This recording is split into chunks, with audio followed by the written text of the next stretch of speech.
time for the ride home in ENC. Yes! Yes! Yes! This is your 5 o'clock drive with Patrick Johnson. Holy mackerel! More news, more interviews, more ECU stories than you can shake a stick at. Hey, stop shaking that stick. This is the Patrick Johnson Show. Pirates win! Pirates win! On 94.3 The Game. Welcome to a new week. Great to have you along. PJ Show here as we get ready and are ready to launch for another week of fun and frivolity on the drive time home. Thank you for being with us here today. And we got Greg Herenda going to join us in a little bit. He'll talk about the national championship game tonight, Michigan and UConn. Also, we'll hear his thoughts on the new coach being hired at UNC. Philip the Ref Pilkington is here. They've hired a basketball coach at Chapel Thrill. We'll get to it here in our top 5 at 5 in just a second. But this really kind of smacks of, well, I'll give you my thoughts when we do the top 5 at 5. Well, who will they hire next? Tony La Russa to coach baseball. That's my question. I did see that tweet. Who will they hire next? Well, sometimes the material is stolen, Pilk, or borrowed, let's just say. But, I mean, you know, this. I don't think this guy is washed up, but he was apparently in the running for a couple of NBA jobs. Not great NBA jobs, New Orleans and Washington, but still NBA jobs where he's won a national champion or a world championship in the NBA. But he also had the greatest player in the world on his roster, the Joker. So the Joker ain't walking through the decrepit doors of the Smith Center. Ain't happening. All right. There might be some jokers walking through the decrepit doors. There'll be some jokers. There will be a lot of jokes. Top 5 at 5. Here we go. This may very well be our last mission. Let's make it count. This is the Patrick Johnson Show on 94.3 The Game. It's impossible. Now some stories you may have heard. You ready? Or catch it for the first time. This is your 5 at 5 with the P-Man.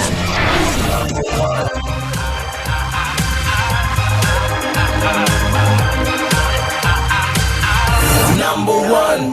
Which intern is here today? Ryan. Okay. He's the one who he's your coworker, Ryan. He's an intern today. He does some crew work on ESPN Plus, right? That is right. Yeah. Okay. All right. Number one. Number one. Well, as Patrick hinted at, there is a new head man in Chapel Thrill. It's thrilling, all right. It's thrilling to sit here and laugh. Don't let anybody on social media who's saying, I really like this hire, or this is who we wanted, don't let them convince you that this is what they wanted in Chapel Hill. You don't like the hire, Patrick? Because I love this hire. You know, I love this hire for the people who are, because I don't want them to be good. Right. No, I think they'll be good. I think the guy can coach ball, but apparently the guy is a little bit, he's not a player's coach. In this day and age, you got to have players coaches. But, I mean, this smacks of desperation. This wasn't their first choice. This wasn't their second choice. It wasn't even their third choice. It may not have even been their sixth or seventh or maybe eighth choice. That's how far down the line this prestigious old gray lady in Chapel Hill, supposedly one of the top 5, if not the top job in the country, they have not, unlike Kentucky, and look, Kentucky's just, I think, got a bad coach. But Kentucky has morphed with the times. They put money into their roster. They don't have the right guy coaching them. But that's another story. Kansas has morphed with the times despite that tradition. Duke certainly has morphed with the times. Michigan has emerged as a result of the times. Arizona has emerged as a result of the times. UConn, we could argue, has reemerged in many respects as a result of the common and current times. St. John's has reemerged in the current times. But North Carolina, in the vein of maybe Indiana and UCLA, have not advanced with this most recent series of times. And I don't doubt that the guy could coach basketball. He's won a world championship. Now, granted, he had the greatest player in the world playing for him, and he had an MVP season that year, did the Joker. But the locker room became quickly unenamored with his style, with his brashness, with how he coached the team. There was a players' revolt. And if you don't think there will not be a player revolt if something like that went down in this modern day and what we're dealing with in Chapel Thrill, this is also something else. The guy is not a real warm and fuzzy. If they said Hubie had a hard time going and, relating to donors, and he's one of their all-time greats. Did you sense that your team got a little bit tired there? I did not. I didn't. If that's the kind of awkwardness that Hubie was presenting to donors, what do you think a guy who probably has no time for or has never had to deal with donors is going to do? Do you think this guy's going to be excited about going to the Peach Jam and recruiting guys next month or whatever they're doing that? I mean, I don't know. I think they should have gone with Lebo. And I heard you and Henry talking about this morning. Cheap. Yeah. Oh, I was just mocking the Big Hen a little because he's a Lebo guy. And, Lebo, but I'll say this. Lebo's won a championship in April. Lebo's coached at Auburn, which was, SEC. Yeah. He's in the family. This guy's like a kissing cousin because his daughter plays on the volleyball team there. So he's kind of like a kissing cousin. He's not really in the family. No. He's a kissing cousin. This is not going to go well. I think ultimately they will be looking for a new coach within 5 years. And he'll win certainly is a certain amount. I think the guy can coach ball. They panicked because other guys, like it happened to NC State all these times, Calipari and other people, they got played. They got absolutely played to the heels by all of these supposed big names because they all got better deals out of it. I mean, when the guy on that nerd at Iowa turned you down, at Iowa, which happened again today, apparently. Yeah, so here's the thing, Patrick. Sitting around on the couch. This would be like going and getting the guy who's like, oh, hey, he's managing the Best Buy. They went and got somebody who'd been on the beach. Now, he's not that far removed again. It's nothing like, but this is, what a weird hire and a very uninspired hire. Patrick. And a little bit of a desperate move, I think. It's a very desperate move in Chapel Hill. I think it's more desperate than panic because, like you said, I think he was not their 6th, 7th, 8th, or 9th choice. What do you do when you panic, Pilk? You make a desperate move. Well, yeah, I get that. But, here's the thing. Where I'm going to give them the benefit of the doubt in this is if the portal wasn't opening tomorrow, you didn't have to make the desperate hire. You were desperate because you were up against the clock. If this was the pre-portal era, this hire would have not been made. It would have not been made this early. So I think that's the issue. The issue is the portal opens like 5 minutes after the season ends. That's the issue. So your hands are tied, and you got to do what you got to do. But the issue comes down to why the heck are this many people turning down Carolina? Pilk, do you realize how many rosters have no players on them at midnight tonight across college basketball? Yeah, a lot. Indiana State, no players on the roster at all. Well, that's Indiana State. All right, what would you say one of the name brands in women's basketball is? Would you say it's Tennessee? Has it been? I would, and they've got 0 players. They've got 0, and they had a good year this year, and they have 0 players in their roster. So but Caldwell is there. She can start recruiting the portal tomorrow. Coach Caldwell is currently sitting in her office ready for the portal to open. That's the thing. Carolina didn't have anybody sitting in an office. It was a different situation. I think you do make a great point. Why didn't any of these other coaches want to go somewhere? Yeah, because I think they're concerned perhaps about the commitment. So on the Pat McAfee show, and your mileage may vary, apparently Coach K, I thought it was a one-time appearance the other week, but he was back on today, and he was on when this news broke. And McAfee, and again, your mileage may vary, in a very obnoxious way, oh, this guy's won a championship. He's going to come in, bring him the smoke from to Duke again. And this is what Coach K had to say when McAfee referenced a former pro world champion coach coming in to coach Carolina. They had an NFL champion hired as the coach, and Duke beat Carolina in football this year. There you go. That's the truth. That's the truth. I mean, you can't. You can't. Well, that's a good point. It's a good point. It is. Now, the interesting thing, though, PJ, about this is you say he's not a player's coach. And in today's game, the only other guy who's not. The players ran him out of town. No, and I'm agreeing with you. The players ran him out of town. He's not a player's coach. And there's another used to be blue blood who has a non-player's coach, and we see how bad it's been in the Mick Cronin era at UCLA. They've had one Cinderella Final Four run where they came from the first four. They built off that the following year in like a 2 or a 3 seed.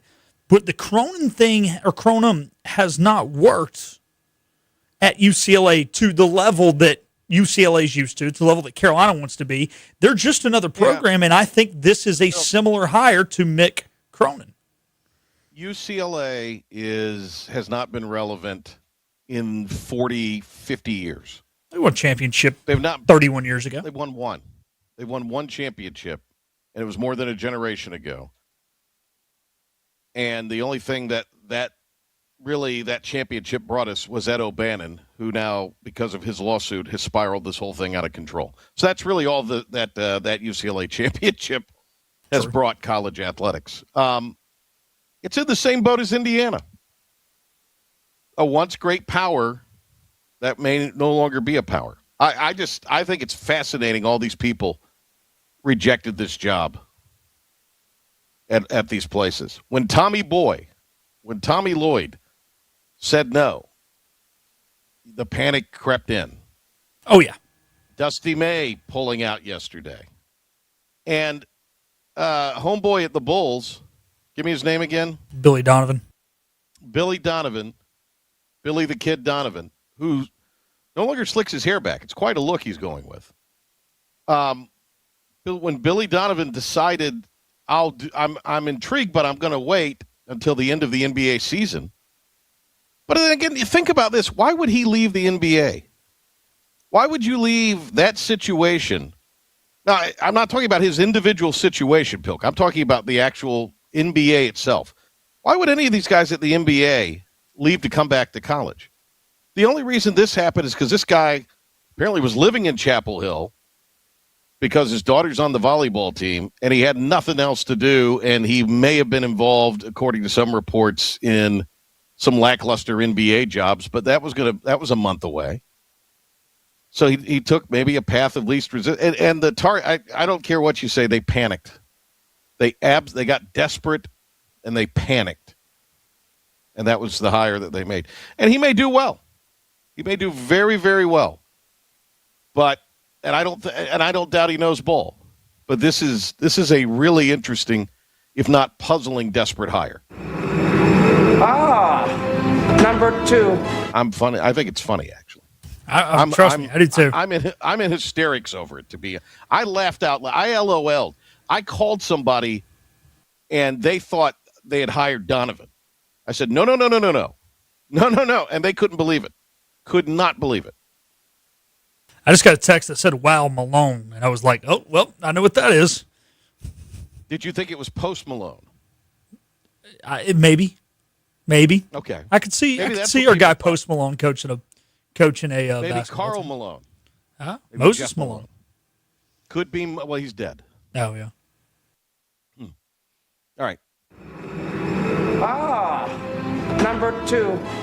Number 2. Speaking of hoops, women's came to an end last night. UCLA routs South Carolina after South Carolina's emotional victory over UConn. And then tonight, it all comes to an end. The men's championship game, the Wolverines of Michigan, 6.5-point favorites over the team who's won 2 of the last 3 NCAA titles in UConn. All right. Do you have audio from the kerfuffle regarding Gino and Dawn Staley from, I guess, Friday night? Is that when? Yeah, this is Friday night. Okay. Let's hear it. I guess he thought I didn't shake his hand at the beginning of the game. I didn't know. I went down there pregame, shook everybody on his staff's hand. I don't know what he came with after the game, but, hey, sometimes things get heated. We move on. For 41 years, I've been coaching, and I've been, 25 Final Fours. And the protocol is, before the game, you meet at half court. Anybody ever see that before? 2 coaches meet at half court, and they shake hands. Correct? You ever see it? They announce it on on the loudspeaker. And I waited there for like 3 minutes.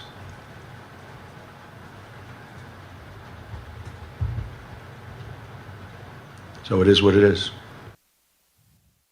Seems like an odd thing to get heated over, but his team also got their tail kicked. I look at it like this with the women, Pilk. Anytime that you have a Final Four where both Gino Auriemma and Dawn Staley's teams get their asses kicked, it's a good Final Four. I don't care who won it. I don't care. Whoever won it, I couldn't even tell you. But the fact that both those teams got their butts kicked and got boat raced, I think it's a good day, and we all win, to be quite honest. Tonight, I think that's about right, 7 points. Yeah. That feels about right. I think it's a 2 to 3 possession game, potentially all night. That's just my feel.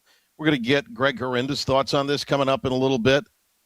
UConn is very interesting to me because they kind of have a little bit of destiny on them right now, it seems like. And despite all of his misbehavior and his antics and his insanity, Hurley is a pretty good coach. And he's a very good coach. So there's nothing that's going to happen tonight that's going to throw him for a loop. Now, Dusty May has also coached in a Final Four prior to this. And his team absolutely dismantled Arizona. Arizona tried to run with him, couldn't do it. I think whether Lindenborg is healthy or not, and can Cadeau at least play, he doesn't have to have a double-double, but he's got to play under control. And if those two things happen and Lindenborg's healthy and Cadeau plays decent, I think there's a really good shot that Michigan probably ends up powering past UConn at the end. If UConn gets it at a pace, because I talked to the coach about this earlier today in a separate conversation about the UNC hire. If UConn gets it at the pace they want it, they could make it very interesting, if not win it. The pace, I think, is going to be a big thing. This year, Michigan has played 2 games that have had 63 or less possessions. They're 0-2 in those games. They do not like it to be slow. They do not like it to be gritty. They want to be in a track meet. It's easier to slow somebody down than it is to speed them up. UConn is going to have to call the NCAA and ask if Phil Ford has another year of eligibility left to slow the pace down. If Phil Ford plays, UConn wins. If he doesn't, I like the Wolverines. Yeah, but I 3 possessions seems about right. Somebody's going to be fouling at the end. It is going to be one of those. Yeah. Somebody's going to be down 4 or 5 points, and they're going to be fouling to hope to extend the game. Right. Anywhere from 7 to 10 points seems about right. But again, if UConn could get it in the pace they want and can make a few shots. By the way, did you see where Dusty May set up a basketball court in the big house, and they practiced in there shooting to get used to the depth perception inside the football? How brilliant is that? That's just brilliant. Yeah, that is extremely intelligent. Yeah, Dusty May's a smart dude. 3. Now, we should have had, what's his name, do 3. Have him do 3. All right, Ryan, you got to do 3. Here you go. Ryan? And it's time for number 3. Oh, my gosh. How about that? Bringing the energy and enthusiasm. I think that's the best we've had an intern do ever. I liked that. Yeah. Good job. I think so as well. All righty. We talked to the coordinators, the new coordinators. They exist. First time today we spoke with the coordinators. Offensive coordinator Jordan Davis was asked about how last week, or 2 weeks ago now, Coach Harrell decided to slow things down. He thought the team was going too fast, installing too quickly, and how Coach Davis thinks about that decision. Looking back, it was probably one of the best things that we've done. I was like, as you get the new offense down, you're like, oh man, I feel like I'm behind. You want to install. And just kind of going back, he brought us in the office and he said, like, we really need to slow it down a little bit and just figure out, like, the standard of how we play, how we hustle, how we run to the football, like the fundamental stuff. I think that's what spring football is about. Like, the installs are going to come. We've got some time. I think if you skip over the how and how you do things, like, you're going to be in trouble and you're going to be trying to come back on that, and it's a little bit too late. So I thought it was really good coming back, doing the same schemes and just coaching up the little things with effort and hand placement and stuff like that. So I think that was very smart and glad we did it. All righty. We also talked to Jordan Hankins, the new defensive coordinator. He was asked how he thinks the spring is going so far as a whole. Energy and effort. I mean, it's consistently gotten better through every practice, which is good. And, you got so many new players, those guys gelling together, and all that. Obviously, there's something every day that you can find to get fixed. And the biggest thing is just mixing these guys together and putting them on the field together, getting them talking to each other, doing different things like that. It's huge for us. But I've seen steps every day, which is good. Coach, do Obviously kind of towing the company line there. Both guys are, and that's fine in many ways. Did anybody speak to anything about the scrimmage the other day? Did either one of these guys give any breakdown or any thoughts on that? Or did anybody think to ask or bother to ask this? They said that the scrimmage was very making sure each player did the right thing, knew where to go, and that they're putting more stock in the second scrimmage and how things, progress from scrimmage 1 to scrimmage 2. That's good information. I think that's better information than those cuts there. Not that there's anything wrong with those cuts, Pilk. I'm not questioning your editorial decision. I'm just saying, again, until we get a true second scrimmage, I guess now, and a spring game under our belts, we're not going to know a whole lot about what they're really thinking. And I do find it fascinating, though, that he slammed the brakes on the install on the offense. That is a little bit intriguing. Yeah, he did it on both. So Harold came out a couple weeks ago and said that they went through install 1 on both sides of the football, and that he thought that the team was taking it in well, but they weren't focusing enough on the fundamentals and what it took to be a Pirate football player, so that he told both sides of the football to step back and to coach fundamentals and effort more than worrying about X's and O's. 4. Number 4, sweep. We finally got the brooms out, PJ. The Pirates sweep the 49ers. Cliff Godwin after the massive victory on Saturday that started with an 11-0 lead in the first inning.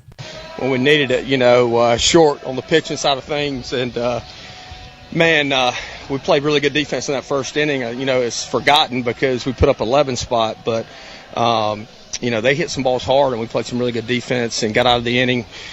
Seawall had a 5 and a 63, and then, Burris, the ball was smoked, and he smothered it and got us out of the inning, and then he leads off, and, man, if he's not getting out of the box as fast as he can, then he's out at second, and the whole inning has changed. And but he was a spark for us today, and so proud of him. He's been hitting the ball hard, not having a lot to show for it, and he's our energy source. I just tell him all the time, hey, man, no matter if you're getting on base or not, man, you just need to have great body language, and he's done a really good job of that.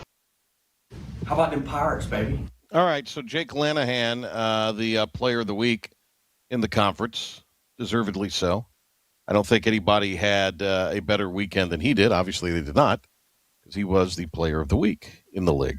Also, quick shout-out to Kanisha Anderson in softball, who wound up getting an honorable mention as they took 2 of 3 from Charlotte. Look, anytime you can sweep your rival, that's good. And this was not a Charlotte team, Pilk, that, their pitching was okay. It was not great. They hit the ball really well. I mean, as evidenced by the Friday game where they hit a bunch of home runs early, and then the ECU bullpen. But to me, when it comes out of the weekend, never mind the 11-run inning, never mind all of the home runs that wound up being hit in the aftermath. It was what in the late stages, I should say, of Friday's game too. It was what the pitching, as he said, did all weekend, and really what the bullpen did after Norby gave them another unfortunate start, another lackluster start. The bullpen did a magnificent job to hold it close and allow the offense to get going. And I told Mully in the telecast, because we had to do one of those mid-game stand-ups as we get ready to do the 7th inning, and I said, Mully, we gotta get energized and focused, because I think this is far from over yet. What do you know? Far from over it was. Yeah, no, Patrick, I think this team did 2 things this week. They pitched hurt and without a good outing from Norby, as you mentioned. And they finally played with grit. They finally played with a chip on their shoulder. They had a little bit of an attitude about them. Getting warnings. I know we're not to be trying to get in trouble, but getting warnings after home runs for having a little swagger about them. Gritting out a tough win after you were down big early. The birdhouse is back. I mean, yeah, this is the ECU we know and love. It was a lot of it felt like a turn on Friday. It felt like a turn to me on Friday. And like maybe the switch flipped a little. Now they got Duke tomorrow. Duke, I don't think, is as good a team on the road as they are at home. They're really good at home, and they can hit the ball at home. That's a bandbox there. They play in Durham, as you know. Haven't been up there a couple times. And I think tomorrow could be quite interesting depending on the pitching situation. I got to kind of look into what the pitching situation is for Duke coming out of the weekend with Louisville. Because one thing, Duke was kind of depleted pitching-wise when they played ECU the first time. And so they felt from their perspective that they weren't able to roll out some of their better, midweek arms. And they had to play Florida State coming up that next weekend as well. Right. Yeah. Yeah. So we'll see tomorrow. I think tomorrow could be interesting. 5. Number 5, Patrick, it's here. Your favorite week of the year is here. We know golf is your favorite sport to watch, and it's Masters Week, baby. The official first odds of the week are out via FanDuel, put out on CBS earlier today. Scotty Scheffler coming in as the favorite at plus 500. He's followed by John Rahm at plus 950, and then it's kind of a slowly gradual decline, starting with Bryson DeChambeau, Rory McIlroy, Ludwig Oberg, Xander Schauffele, Matt Fitzpatrick, Cam Young, Tommy Fleetwood, Colin Morikawa, Justin Rose, Robert McIntyre, and so on. Fleetwood's playing very, very well right now. And I don't know as well, I'd be interested. J.J. Spawn won yesterday. And he kind of won coming out of the pack yesterday in really rotten weather conditions. Yeah. In Texas, in San Antonio. Awful weather conditions. And I think he was putting a lot of pressure on himself coming into the year. He had a really dismal sort of beginning of the year, but he seemed to have found something this past week at a golf course that it's not all about your driver. And we know Augusta's not all about your driver also. So I think it's going to be fascinating. It's going to be interesting with no Tiger and no Phil. But how can you bet against Scotty Scheffler? But somebody will emerge out of something that'll end up being kind of a story. It always seems like that is the case at Augusta. Yeah, there's going to be some guy that only the diehards know for sure. You bring up the JJ thing, man. I was happy to see him win that. He had the win last year. This is now his third career win. But you're right. I mean, a guy who we kind of thought, could this be a backdoor contender to win the FedEx Cup this year, just with the way last year ended? And JJ, it's really been a rough start. I don't know. He's been awful. Yeah. He's been bad. And so sometimes that's all it takes. I hope this is not a blind squirrel finding a nut situation, and I don't think it is. I think he is very much back. And we'll see it this week. Like you said, both of them kind of second-shot golf courses. So we'll see. Just for giggles, lowest odds to win include some big names. Not going to name them all, but include Masters champion Mike Weir, Masters champion Vijay Singh, and a couple other guys I haven't heard of. Oh, and Danny Willett. He's a Masters champion as well. So you got 3. Yeah. Oh, Freddie Couples. So those are your long shots. Those are your worst odds to win the Masters. How'd you like to be those guys? And you're there with Freddie Couples, who's 100, and he may make the cut. Yeah, he might. We need to look at what it would be to put a little something on Freddie to make the cut. That'd be kind of interesting. I want to parlay like him. Is Langer playing? I don't see Langer on here. Sure. Bernhard usually plays. If we get like a parlay with like Freddie, VJ, Weir, and Bernhard to all make the cut, and that would be a hell of a parlay right there. That'd be you could make a dime or two on that. I kind of like Fairway Jesus. Fleetwood finished really good yesterday. He finished really strong yesterday. You want a long-haired young guy who's going to play good this week? Who's that? Akshay. I like Akshay this week. I think it suits his game. But the experience thing comes there. But Akshay Bhattia's been around a minute. Yeah, he has. We don't think he has, but he is. All right. There we go, Pilk. The Masters this week. By the way, either tomorrow or Wednesday, John McGinnis will be on the program with us. ECU golf alum. He'll be in Augusta working for radio coverage, I believe, this weekend. All right. We'll talk to Greg Herenda when we come back after this timeout on the Patrick Johnson Show. Talk about the UNC hire and tonight's national championship game. the best burgers around. Everyone loves a thick, juicy, and fresh burger. Tiebreakers in Greenville, plus the all-new Tiebreakers in Winterville. Do real burgers better than anybody. So don't just go to any burger-themed restaurant chain. It's time to break the chain and eat local. Tiebreakers, real burgers at its best. Everybody loves burgers. You know what the problem is with standard belts? Usually you have to choose between too tight or the opposite, too loose. But with Anson Belt and Buckle, you don't have to choose. We got rid of the holes and instead have a track system designed for micro-adjustability. That way you can enjoy a perfect fit every time. Anson Belt and Buckle. Find your perfect fit today.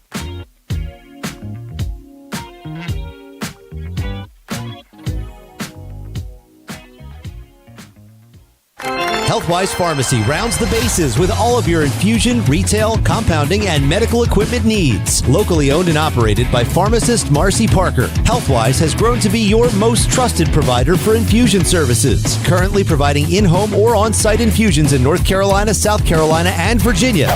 Visit Healthwise Pharmacy at 615B South Memorial Drive or call 252-295-0059 to speak to a patient service representative to find the option that best suits your needs. In this age of globalization, we've learned that bigger isn't always better. Ever tried to get phone help from a big corporation from a real person? Right. That's what's so nice about Phelps Chevrolet. After more than 50 years serving our community, Phelps remains family-owned and operated. Mike, Daryl, Wave, West, Alan, and Clay deliver hometown service and integrity, same as always. They share your experience, they share your values, and they are ready to help with any motoring need. Come get you one. This is about you, your family, and the health of all who live in Eastern North Carolina. This is about the transformation of a health system into something more powerful and more human, about creating new ways to treat disease and keep you well. This is about ECU Health, which is to say, it's really all about you. ECU Health. Minds, hearts, purpose. Make every day electric on the Kawasaki Electro 20 electric balance bike. Maximize the fun with long run times, impressive top speed, and Kawasaki build quality. Easy adjustability and smooth handling make everyday riding more enjoyable. And the standard MTB type tires provide off-pavement capability. The Kawasaki Electro 20 is the electric balance bike that's built to rip. Go to Ron Ayers Motorsports, Memorial Drive north of the airport, Greenville.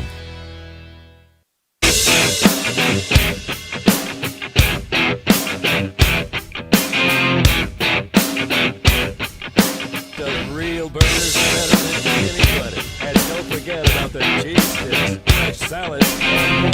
So don't just go to any burger-themed restaurant. It's time to break the chain and eat local.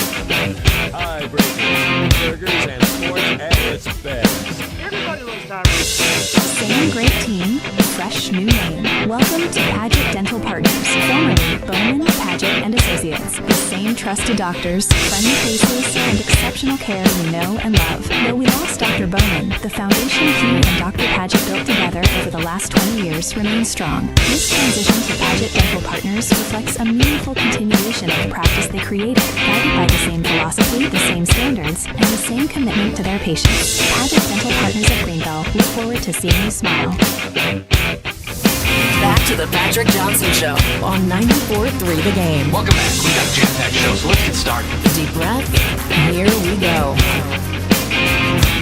National championship game is tonight, and of course, UNC has gotten their man. We bring in the coach, Greg Herenda, one-time ECU assistant basketball coach, analyst with Fox Sports and FS1 for college hoops. And he joins us from gorgeous Hilton Head. Tough life for Coach Greg Herenda joining us there. Is this a golf trip? Is this a vacation? What do we got here, Coach?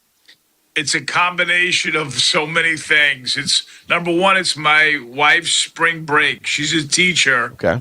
And as you well know, the teachers out there deserve a break as well as the kids.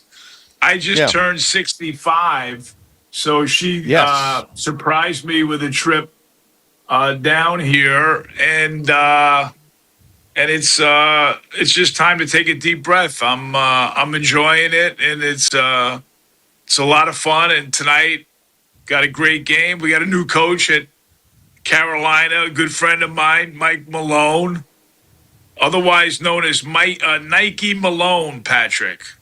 Nike Malone, okay. I've got a great Mike Malone story if you would like to hear it. Well, let's start there. I tend to think, and I don't deny the guy knows ball. I just don't know. I don't know how this is going to go. But let's get the story at least, and then you could maybe convince me otherwise. The story is that he was an assistant at Providence for Pete Gillen back in the day. And we were in a bar in Providence, Rhode Island, and he was like the lowest level assistant.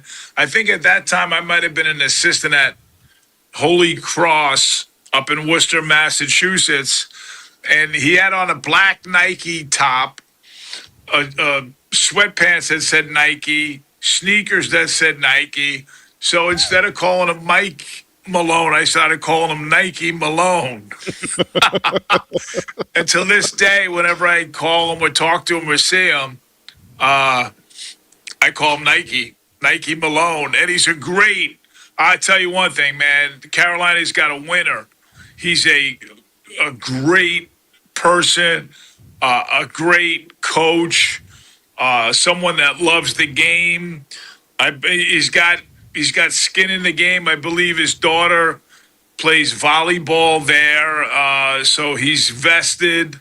No, I think he's, he got a raw deal in Denver. I think it's really a good opportunity for Mike and also for North Carolina to get out of the family, but also get a tremendous basketball mind and a guy that's going to win. I mean, there's no question about it in my mind. And I know not everyone in Pirateville loves, the powder blue and the Carolina blue, but I think today, quietly, this was out of the blue. I don't think anybody knew it was going down. There was Billy Donovan. It was McCollum and Mike Malone snuck in there, and I think they got a winner.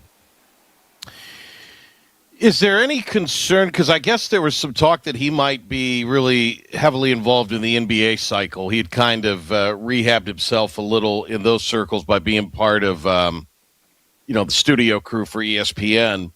Right. But, I mean, is that a concern if you're UNC on any level because the pros could always come beckoning? I don't know. I just think now it's more of a pro game. It's becoming a pro game, and professional sports is here. I mean, there's so much money involved, and I think talking to high-level players and knowing that, he's won an NBA championship and is coached at the highest level is a real selling point now in this day and age. And, guys want to go to the highest level, which is where North Carolina is and always has been, and now they want to advance down the road to play it in the league and in the NBA. And Mike's got, those tentacles. So I don't see a real downside to it. I just think it's a little bit out of the box. It happened kind of quick. He's been in the college game, so he knows the sport. He knows the profession. He knows what he's doing. I think it's going to be a great hire. Greg Herenda with us on the Patrick Johnson Show, one-time ECU assistant coach, and he, of course, FS1 and Fox Sports basketball analyst. Were you surprised that the amount of coaches that North Carolina had reached out to either flat out turned them down or didn't show any interest in the job, or even in the case of Billy Donovan, wanted to get to the end of the NBA cycle before talking about anything? Was that surprising that people, the high-level want list, wish list didn't jump? Somebody didn't jump? I think right now, a lot of coaches that are at the highest level, their jobs, you look at guys that are at Arizona, Now Alabama's at the highest level. Though, like those kind of guys, and Dusty, who's still playing right now, who doesn't have an agent. I think the clock was ticking. Number one, tomorrow, midnight tonight, the portal's open. But more importantly, I think these coaches benefited from it. They all got extensions. They all kind of, anyway, they just kind of leveraged this job against it. And I think Carolina, to people my age, okay, and above, and there's not many left, think that Carolina is the Mecca. And it's just really the game has changed so much that now the Mecca and the highest level is, the program that has the most money to give these players. So it's not, Carolina is not what Carolina used to be. UCLA is not what UCLA used to be. And who would have thunk it? Like 20 years ago, Connecticut, I interviewed with Jim Calhoun at UConn before they built Gamble, Patrick, and that was a program that was just really nowhere. But if you invest in it and you put money into it, so Carolina is one of the great programs to the historians, but right now to players, it's where the money is, and that'll be interesting to see now how much money Carolina actually puts up to get these players, and that's the pivotal. That's where the needle goes. The higher it goes, the better you're going to be, the quicker you're going to be, and it's going to change year to year. But I still think Carolina is still, Carolina no matter what. But I think they had to go out and get somebody special, and I think in a different way, Mike Malone is really special, and people that don't know will soon find out. But the other programs, the other guys that turned it down or weren't interested in it, now it's just a different game. Before you couldn't get the Carolina job. You knew who the next coach was going to be. Right. Now, Right. Now it's just not that way anymore. Greg Herenda with us here. He's in Hilton Head. It's gorgeous looking behind him. I'm envious of him. This just looks amazing. Yeah, I mean, you've got life whipped there, Coach. So let me ask you, were you surprised Michigan ran past Arizona in the manner in which they did? Boy, they really filled it up from three. I mean, yes. To be very honest with you, it was just, early in the year, I didn't think anybody that could beat Arizona, to be honest with you. And then I didn't think anybody could beat Michigan. And now tonight, I'm just telling you right now, straight up, and I was there in 1985, okay? It was my first Final Four. And I have this, I don't know what's going to happen tonight, but I have the same feelings that I had when everyone was leaving. It was in Lexington, Kentucky. Okay, the Final Four was there. And people were leaving Lexington knowing that Georgetown was going to destroy Villanova.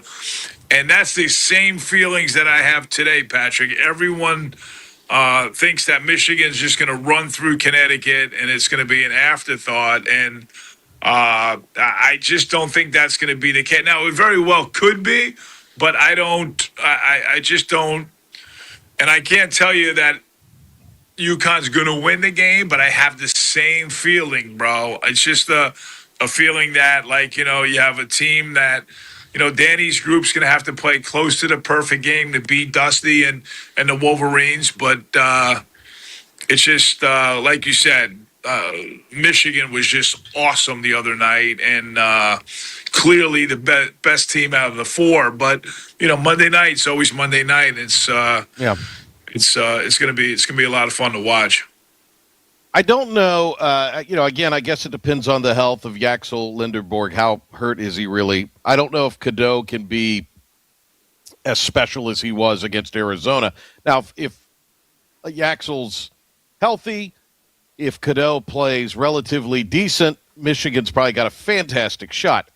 But it just seems like right now UConn's got a little on a mission thing going, and And Hurley, I mean, say what you want about Hurley and his antics. The guy can coach ball, man. Yeah.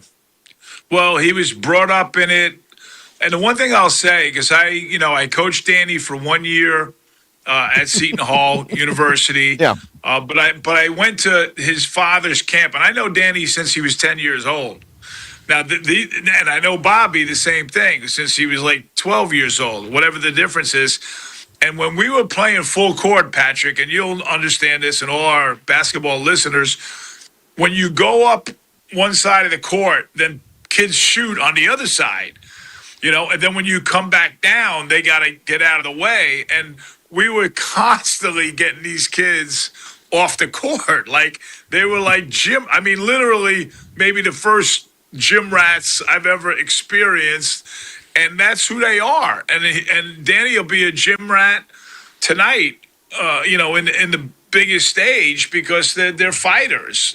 They dedicated their lives. And I when I say they, I mean Bobby, Danny, Chris, the mother, who's gotten a lot of accolades over the last, week and a half since DC, and Bob, the father, Melissa, the sister, Danny's wife. They've dedicated their entire lives. When I tell you, when I was a young boy, I would go home and play wiffle ball and go to the movies. And the Hurleys just lived. It was called White Eagle Hall. It was a gym in Jersey City, New Jersey. Bob was a probation officer and a high school coach. So all he did was lock people up and lock up the gym. That's all he did. And all the money and all the accolades that the Hurleys receive, they deserve every single penny they get because they dedicated everything they had in their lives to it. And Bobby becomes one of the great, players, really good coach, but Danny becomes one of the, historic coaches in the game. So it's really a storybook. You talk about the book, The Miracle of St. Anthony. They have to write another book. It's The Miracle of St. Daniel, because what he's done, being in 3 championship games in 4 years, in this day and age is incredible. Who do you like tonight and why? I'm a Jersey guy. I can give you 2 stories, and one is going to be I just love the fight and the championship heart of UConn, and I'm here. Jim Calhoun has a home here down in Hilton Head, South Carolina. And I just know his spirit, and George Blaney, who was my mentor, D. Rowe, who was another great. I can just see the heart of those Lions somehow figuring out a way. I can also see Dusty saying, "Yo, man, the kid Mara, he's my favorite player in college basketball, the big kid for Michigan."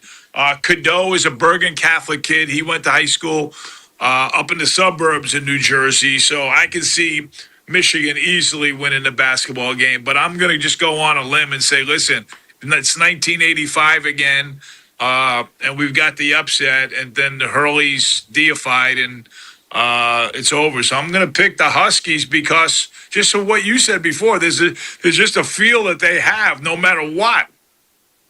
They're going to win basketball games, and they showed it against Duke.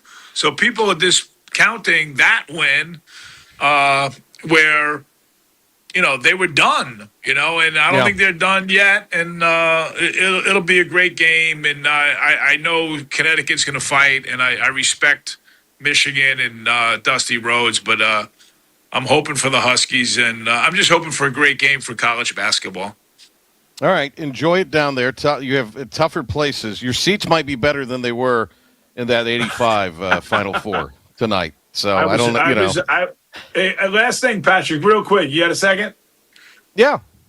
Here we go. I was at the game before Christian Laettner hit the shot. No one remembers this. This was Bobby played against Danny. It was Seton Hall against Duke in Philadelphia. And then I was at the game before Mullins hit the shot. When Duke lost to, or Duke beat St. John's, and Connecticut beat Michigan State. So I was a day late, $1 short for both games. I was there the game before and had to get out of Dodge. But, my life I've been blessed. I've been in a lot of great arenas. I've been in Minji's. But right now, being in good old South Carolina, I'm happy. I'll be watching on TV and pulling for the Jersey guy and just enjoying college basketball at its best. All right, Coach. I'll probably see you in a week and a half in Greenville. So that's the plan. Big guy, baby. Big guy. Big guy. Big guy. Exactly. Love him to death. All right. Tell everyone I said hello, Patrick. Thanks for having me. We will. Thank you for being on. Appreciate it. Greg Herenda with us, the coach. Great to have him. All right. We will come back and wrap up today's program right after this timeout. Patrick Johnson Show on 94.3 The Game and the IBX Media app. This is about you, your family, and the health of all who live in Eastern North Carolina. This is about the transformation of a health system into something more powerful and more human. About creating new ways to treat disease and keep you well. This is about ECU Health, which is to say, it's really all about you. ECU Health. Minds, hearts, purpose.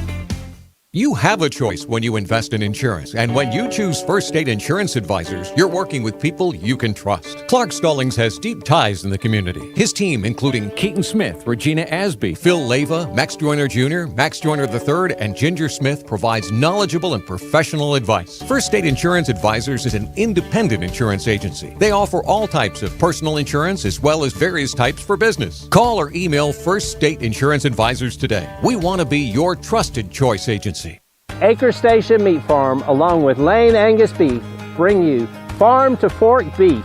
Stock your freezers now with affordable beef boxes just in time for the grilling season. Farm to Fork Beef brings quality local beef to your family. From your traditional butcher shop, Acre Station Meat Farm. Come on down to Acre Station Meat Farm and find out why we're #1 in fresh cuts and friendly service. Acre Station Meat Farm, Highway 32 North, Pinetown. Daughtridge Gas and Oil has been your dependable propane supplier for 95 years. Their trained technicians can service and properly install all your propane and natural gas appliances. Plus, Daughtridge Gas and Oil is your backyard expert with fire pits, grills, smokers, and more, including quality outdoor furniture at their Greenville Patio and Hearth Shop at 1901 Charles Boulevard. Go by and see the knowledgeable staff at Daughtridge Gas and Oil for propane delivery or call 756-1345. Healthwise Pharmacy rounds the bases with all of your infusion, retail, compounding, and medical equipment needs. Locally owned and operated by pharmacist Marcy Parker, Healthwise has grown to be your most trusted provider for infusion services. Currently providing in-home or on-site infusions in North Carolina, South Carolina, and Virginia. Visit Healthwise Pharmacy at 615B South Memorial Drive or call 252-295-0059 to speak to a patient service representative to find the option that best suits your needs. In this age of globalization, we've learned that bigger isn't always better. Ever tried to get phone help from a big corporation from a real person? Right. That's what's so nice about Phelps Chevrolet. After more than 50 years serving our community, Phelps remains family-owned and operated. Mike, Daryl, Wave, West, Alan, and Clay deliver hometown service and integrity, same as always. They share your experience, they share your values, and they are ready to help with any motoring need. Come get you one.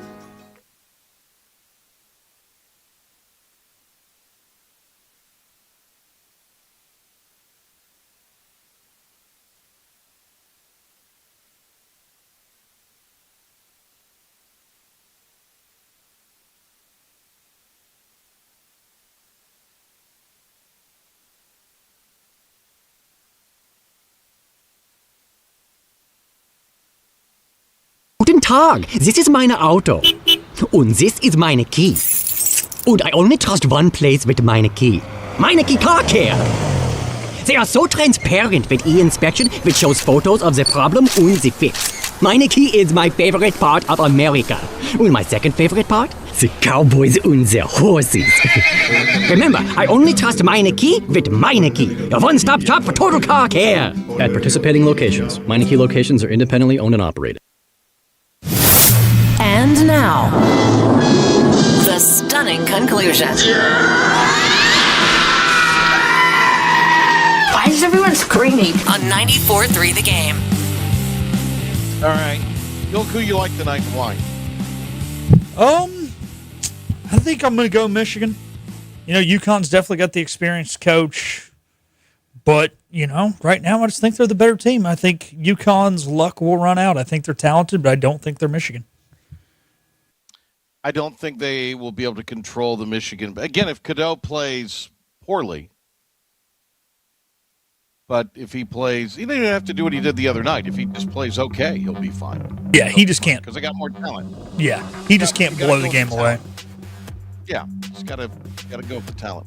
All right, back tomorrow, leading UNC baseball against Duke. We're hoping to get Danny Beal. We also may talk to John McGinnis. That'll either be tomorrow or Wednesday, depending on Danny's availability. But all of that coming your way. Thanks to Greg Herenda. Thanks to Pilk. Hey, y'all. It's Ryan. See you